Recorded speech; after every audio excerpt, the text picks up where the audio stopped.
So my very first CD that I ever owned was Mariah Carey's. It was the Daydream album. Oh.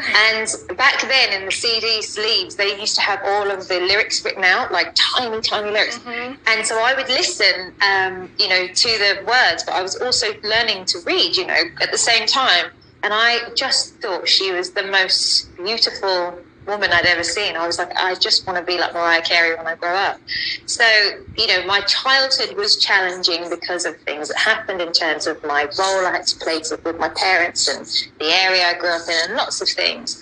But Mariah Carey and singing was always my thing that kept me happy and gave me a reason to just look forward to the future. And I always used to feel like this is fine, like I'm not going to stay here, so it's all good. This is all just preparing me for what's to come down the line. So anyway, flash forward to all these years later now, I couldn't believe it, because when I auditioned for the role of Mariah in Luis Miguel, I wasn't told that it was for that part. They just secretly put on the thing, it was like pop star.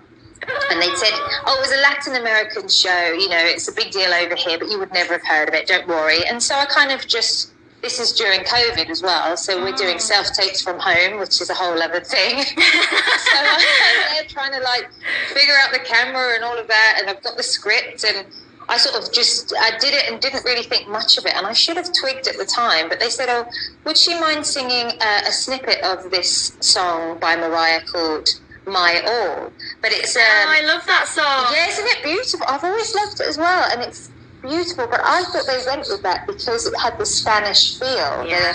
So I didn't know that it literally was to play her. And then of course when I find out, I'm like, I just can't believe how life comes full circle. Like in hindsight now, I kind of feel like everything actually was preparing me for this role.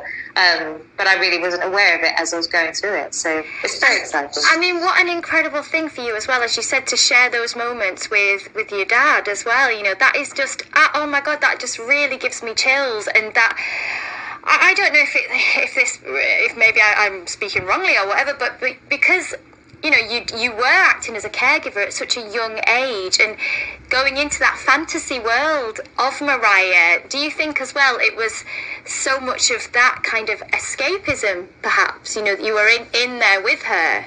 Absolutely, because when you're a child, I don't think you really you obviously don't process what's going on, but I do have distinct memories of sort of going into school and knowing I was very different. My dad was the only dad who had a guide dog walking me to school. And it's fine, but people used to make fun of the fact that when they would see us walking to school, my dad, the pace of his walk was set very much by the guide dog. So the dog would be walking quite fast. And as a little girl, my legs are smaller. So people used to laugh. They'd say they'd always see us coming because I'd be running to try and keep up with my dad and the dog. So there were just things, that always made me feel different.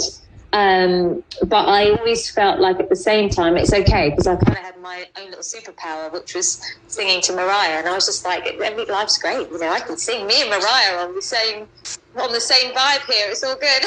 And that's the thing, is I think you develop then that plan quite early on. Like this is that alignment with her as a singer of this is where I'm going to go to kind of create this life for myself. Because then you moved to go to Sylvia Young Theatre School. Yeah, I mean, was that hard for you guys as a family?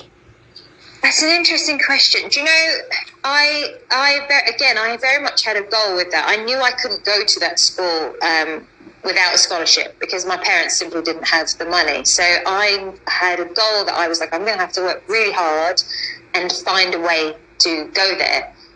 So I went through the audition process and I got in, and it was fantastic. But again, when you are a child that's on a scholarship, you tend to be one of the kids that perhaps are talented. I'm not saying anyone's not talented, but definitely poorer or not as financially secure. So, there were times in my class where kids literally would be coming into school with Louis Vuitton bags, or having sleepovers and, living in Regent's Park and all these really beautiful areas. And then people saying, when are you going to have a sleepover? And I was like, you're never coming back